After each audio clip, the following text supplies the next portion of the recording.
காலையில் இன்றைக்கி எழுந்திரிச்சதே ரொம்ப லேட்டுங்க. ஏன்னா நைட்டு தூங்கவே ரொம்ப டைம் ஆயிடுச்சு. ஏன்னா நாங்கள் வீக்கெண்ட்ஸில் எப்போதும் படம் பார்ப்போம். ஃப்ரைடே அப்புறம் சாட்டர்டே இந்த 2 நாளும் படம் பார்த்துட்டு தூங்கவே டைம் ஆயிடுச்சு. அப்புறம் காலையில் எப்படி சீக்கிரம் எழுந்திரிக்க முடியும்?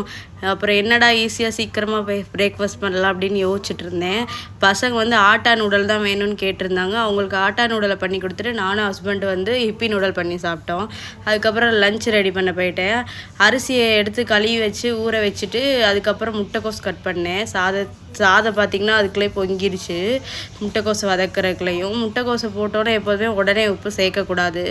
உப்பு வந்து நீங்கள் 2 நிமிஷம் வதங்கணும். அதுக்கப்புறம் ஒரு பாதியை நம்ம போட்ட ஸ்டேஜ்லேருந்து முட்டைக்கோஸ் பாதி ஆனதுக்கப்புறம் உப்பு சேர்த்திங்கன்னா எப்போதுமே கரெக்டாக இருக்கும்.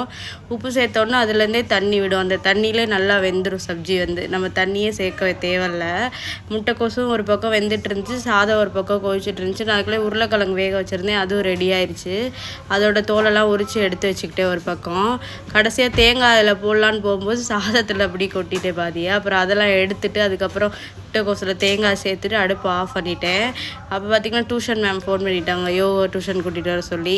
அவங்க வந்து வீட்டில் ஒயிட் வாஷ் ஆகிறனால வந்து நான் ஃபோன் பண்ணால் மட்டும் கூட்டிகிட்டு வாங்கன்னு சொல்லியிருந்தாங்க. இல்லாட்டியே வந்து 1:30 மணிக்கெல்லாம் டியூஷன் போயிடுவான். சரி மேம், நான் இப்போ தான் சாதம் வச்சுட்டு இருக்கேன், சாப்பாடு ஊட்டிட்டு ஒரு 2 மணிக்கு மேலே கூட்டிகிட்டு வரேன்னு சொன்னேன். சாதமும் நல்லா வெந்துடுச்சு. உப்பை போட்டு சாதத்தை வடிச்சிட்டு